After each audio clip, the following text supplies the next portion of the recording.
Hey guys, I don't know what took me a little bit of time to actually vlog this particular plant. So I think if you've seen my unboxing with this plant, I know it's due, but I don't know why. I just forgot to document this plant and vlog it. So this was my first Hoya ever, and it's a Hoya. It's called a lot of different things. Hoya Carnosa Tricolor or Hoya Carnosa Crimson Princess. So this is my first Hoya ever, as I've said, and when she came in, if you've seen the unboxing, she was wrapped in individually, which was wonderful for me because I always transplant them with fresh medium for me and my own pot. And so this is what she looks like. I've actually trimmed her down if you've seen my unboxing. And I feel like I probably should have kept her in a smaller pot. I am deciding, I'm thinking about actually, I don't know if I should merge. I have another one that's also a princess, which was a mistake by the seller because it was supposed to be a queen. So I don't know if I'm gonna merge both in because she's kind of loose. And from everywhere that I have read, and again, this was my first Hoya, so I didn't really know. But everywhere that I've read, they were saying that they do best in a confined space, which is not so bad. But if you don't have such a confined space, which isn't every plant anyway, a lot of times they can have a higher tendency of being overwatered and underwatered at the same time. Now, what I mean by that, there was actually someone that was like making fun of me on Facebook about that. What I mean by that is, sometimes you overwater a plant because the pot is too big.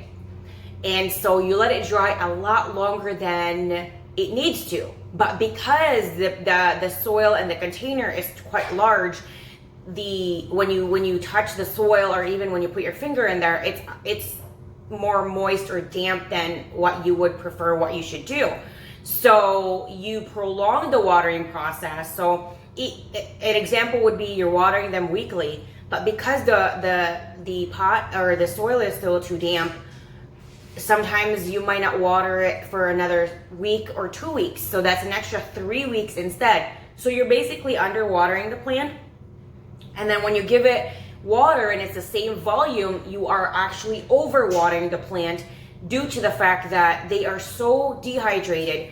When you give it that much volume in water, they kind of drown. It's basically the same as like when a person is dehydrated and you give them a gallon of water or too much water, they can actually feel like they're choking and drowning because they haven't probably have any water. Like an example would be someone who hasn't had a sip of water for like a few days.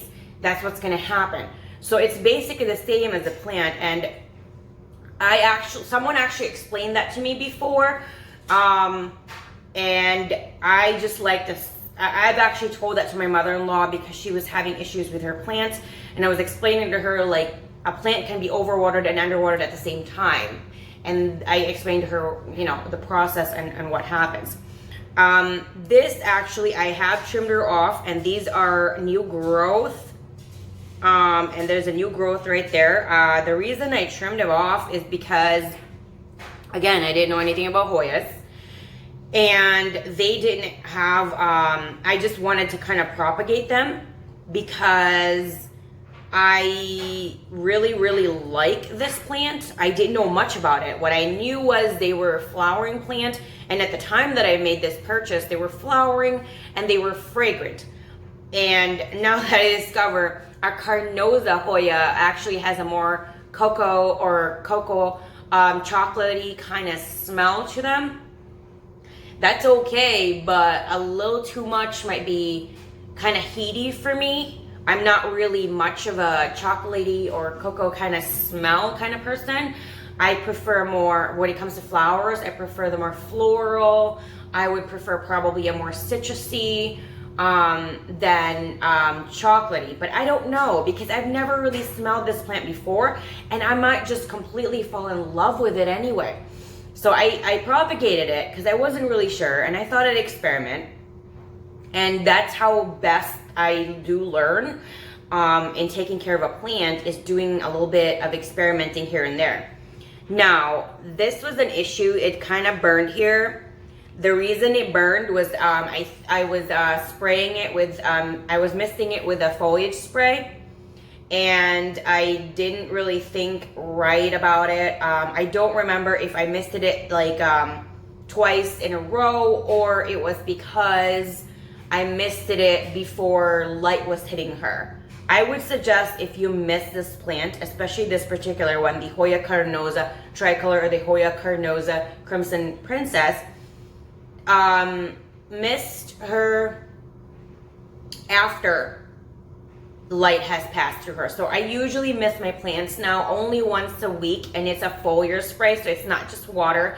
It actually has some supplements in there. And secondly, I also mist them before I go to bed when there is no more light hitting them, artificial or natural light, because lesson learned for me. So this is what I've done with it, and I'm gonna show you real quick what I trimmed off, which is a combination, actually, a combination of two different princesses. Because as I've said before, as I have mentioned before, I received another Hoya Carnosa Crimson or Tricolor in the Princess again. So these are actually based on two different plants. The other one came in a more compact, kind of smaller pot. So I put her in a 6-inch pot, which I will actually also vlog that. So this is what she looks like. And these were all clippings that I did from my one Hoya Carnosa. And my second Hoya Carnosa, and to specify the Princess. So I'm just going to introduce the other one as well. This was the mistaken one. And I trimmed this up so that I could propagate it in a different pot, which I am really glad that I did, just to kind of see, you know, if it's gonna work or not. And there is some new growth right there because I trimmed her. And I do feel, and there's some new growth right there if you can see that. I do feel that when it comes to the Hoya Carnosa, or just Hoya itself, they're better really in a more compact, kind of tighter kind of pot, because this one has more growth than this one.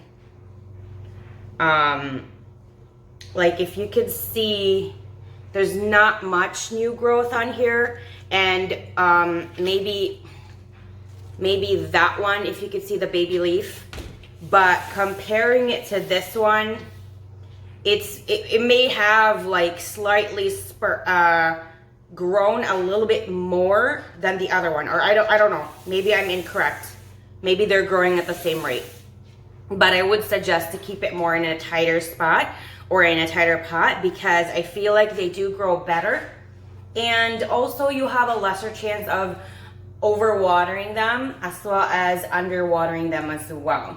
So this one I water her once a week. And this one I water her, I think the schedule was 10 days, but she was still kind of damp or moist. So this should be watered every 14 days. I did move her in a brighter spot, so I'm hoping that's gonna help.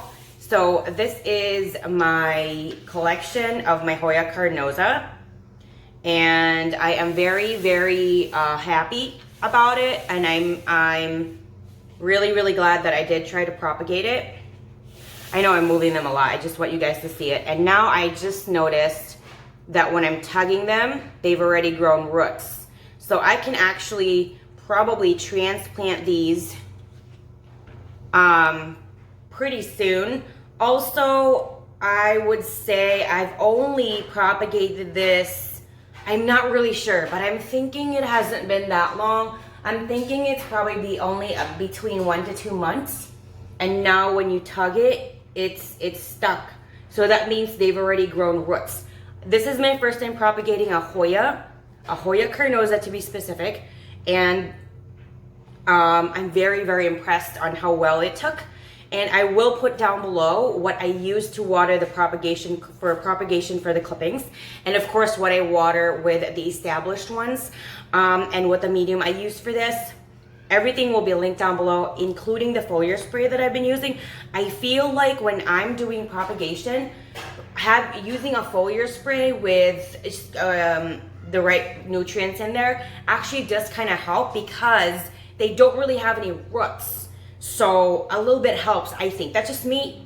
You know, you don't have to do it, but for me, I kind of feel like it just kind of adds a little bit of something in there.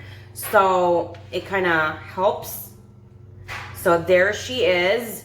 And if you guys have any tips, advice, anything to do with this particular plant, let me know down below, because I would love to learn more. I would love to do something better. You know, I always love to learn something new, and whatever I'm doing, if I'm doing something and I could make it better, why not?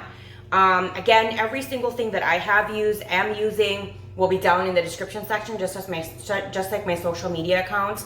And if you are already following me on Instagram, you probably have already seen this on my Instagram, because I post there a lot.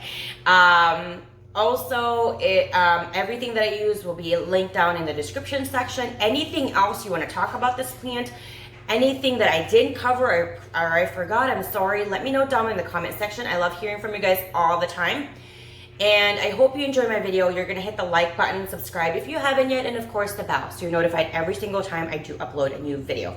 Thank you guys so much, and I'll see you guys again next time. Bye!